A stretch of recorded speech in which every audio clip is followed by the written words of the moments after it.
Hello everyone, welcome to Brilliant Public School online edu classes.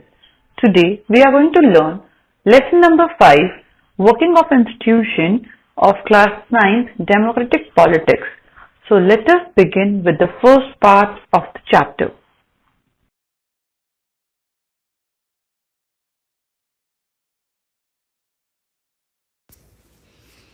In previous chapters, you have studied how people elect their government.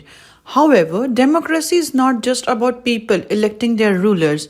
In this chapter, you will get to know that rulers have to follow some rules and procedures within institution for running a democratic government.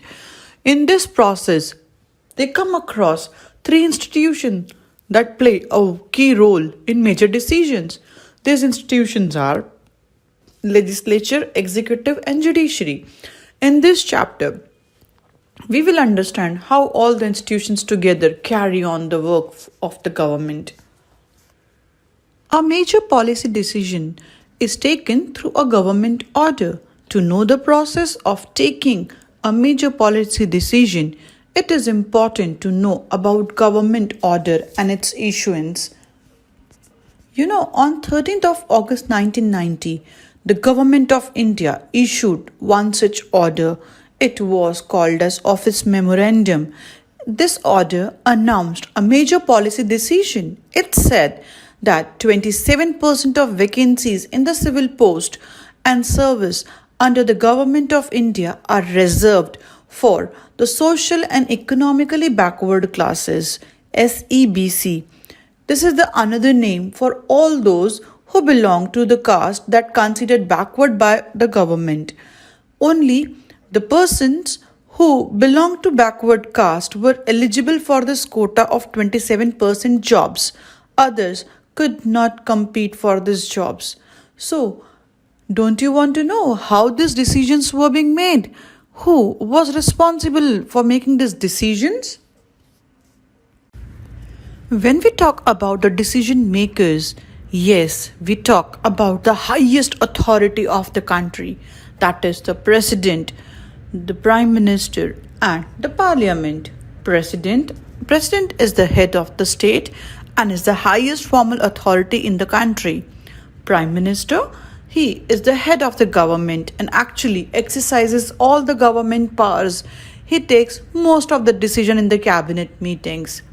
Parliament consists of two houses, Lok Sabha and Rajya Sabha, and the Prime Minister must have the support of a majority of Lok Sabha member to pass a decision.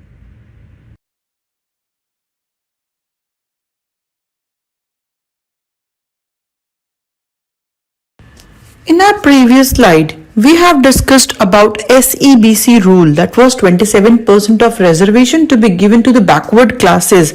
Let us know the phase behind this SEBC.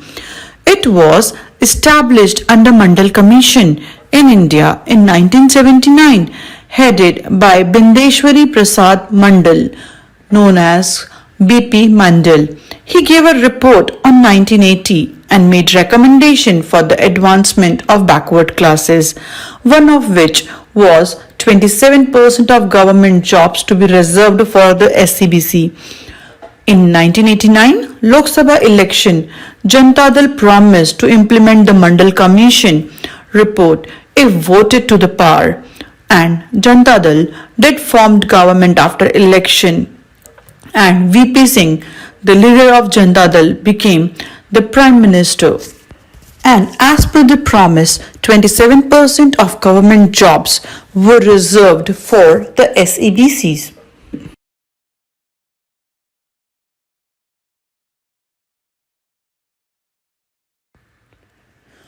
Do you think the decisions made for giving the reservations to SEBC was easily accepted by everyone? If so, no, it was not welcomed. Here, many people, they protested the Mandal Commission and an anti-Mandal protest was formed. The protest took the form of attacks on public property. They burned buses, they took out the rallies, meetings, and discussions in the press.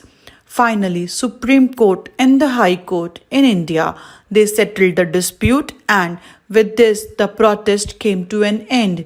And finally in 1992, the Supreme Court declared that this order of government of India was valid and has to be applied and followed by everyone.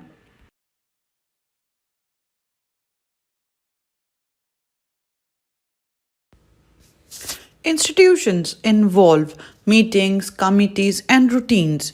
This often leads to delays and complications. Therefore, dealing with institutions can be frustrating. Some of the delays provide an opportunity for a wider set of people to be consulted in any decision. That is why democratic government insists on institutions. There are many more reasons why do we need political institution. We need political institution to solve the disputes, to take good decisions or right decisions, even to take decisions regarding the welfare of the people.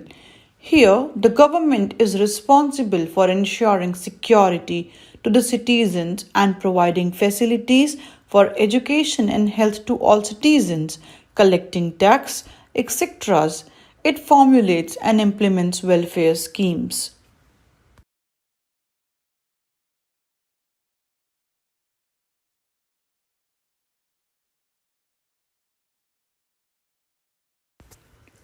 Parliament is an assembly of an elected representative which exercises supreme political authority on behalf of the people. Parliamentary discussion influence the decision of the government and bring pressure to act. No decision can be implemented without the favor of the parliament.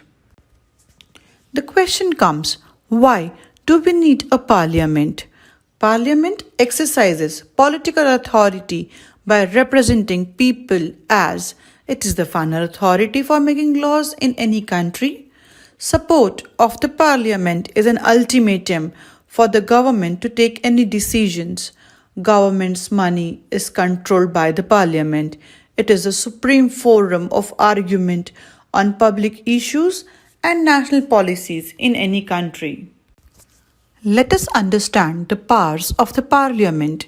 In some countries like India, this control is direct and full. Those who run the government can take decision only so long as they enjoy support of the parliament. Parliament controls all the money that the government has. In most countries, the public money can be spent only when the parliament sanctions it. Next, Parliament is the final authority for making laws in any country. Parliament all over the world can make new laws, change existing laws, or abolish existing laws and make new ones in their place. Parliament is the highest forum of debate, discussion on public issues, and national policy in the country. Parliament can seek information about any matter. Role of various institutions. All the important decisions are taken by the Prime Minister and the Cabinet. The civil servants working together are responsible for taking steps to implement the minister's decision. The Supreme Court is an institution where disputes between citizens and the government are finally settled. I hope you understood that I am talking about the three organs of the democratic government, that is the legislative, talking about the prime minister and the cabinet, executive, talking about the civil servants, and the judiciary, talking about the Supreme Court. In India, the parliament consists of two chambers or two houses, the Lok Sabha and the Rajya Sabha. So, let us know first about the Lok Sabha. The Lok Sabha is also known as House of People. The Lok Sabha members, they are directly elected by the people and for a term of 5 years. The Council of Ministers is responsible to the Lok Sabha. It is more powerful than the Rajya Sabha as major decisions are being taken up in the Lok Sabha. Even the bill passes and becomes a law in Lok Sabha after the signature of the president. It is also known as the lower chamber or lower house. It has 545 members. Next is the Rajya Sabha.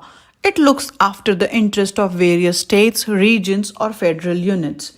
It has 245 members which are elected indirectly by the legislative assemblies of the various states. 12 are nominated by the presidents who have distinguished themselves in literature, art, science, or social science. Rajya Sabha is a permanent body and it is not subject to dissolution, but one third of its members retire in every 2 years. Its members have a term of 6 years. The Vice President of India is the ex officio chairman of the Rajya Sabha.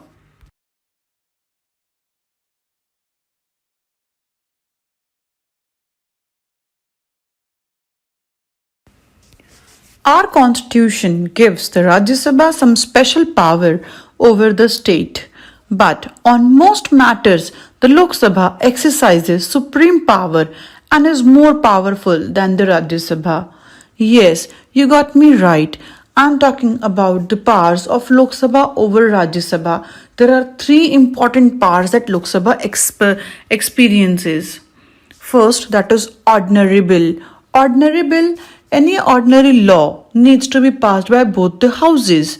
But if there is a difference between the two houses, the joint session of both the houses is held because of the majority. The view of Lok Sabha is likely to prevail in such meeting. Second is money bill. The money bill can originate only in the Lok Sabha or on the recommendation of the president. Rajya Sabha cannot reject it. The Rajya Sabha is given 14 days to make its recommendation. If it fails, the bill is considered to have been passed by both the houses. Third, that is no confidence motion. The Lok Sabha control the Council of Ministers. Only the person who enjoys the support of majority of the members in the Lok Sabha is appointed the Prime Minister. If the member of Lok Sabha say that they have no confidence in the Council of Ministers, including the Prime Minister, have to quit. The Rajya Sabha does not have such power. At a different level of the government, we find functionaries who take day-to-day decisions but do not exercise supreme power on behalf of the people. These functionaries are called executives because they are in charge of the execution of the policies of the government. So we have two types of executive. First is political executive and second is permanent executive. Political executive. Political executive is elected by the people for a specific period and that is why it is called as political executive. Here the political leaders who take big decisions, they fall in this category. They are called executive because they are in charge of the execution of the policies of the government. Thus, when we talk about the government, we usually mean the executive. Permanent executive. The people in this category are appointed on a long-term basis. This is called the permanent executive or civil services. Here, the persons working in civil services like IAS, IPS, IFS, and they remain in office even when the ruling party changes. Their tenure of the office is fixed. They are not answerable to the people. They are less powerful. They do not take decision. Instead, they assist political executive in carrying out day-to-day administration. Definitely, a question would be arising in your mind that who is more powerful, either the political executive or the permanent executive? Let me tell you, political executive is more powerful than the permanent executive because political executive, they form the legislature. So, the civil servants is usually more educated and has more expert knowledge of the subject than the ministers. The advisors working in finance ministry know more about economics, but the minister has the final say on most matters because in a democracy, the will of the people is supreme. The ministers, they are finally answerable to the people for all the consequences of their decisions. That is why the ministers, they take all the decisions. With this, we end our first part. Happy learning. See you soon in the second part.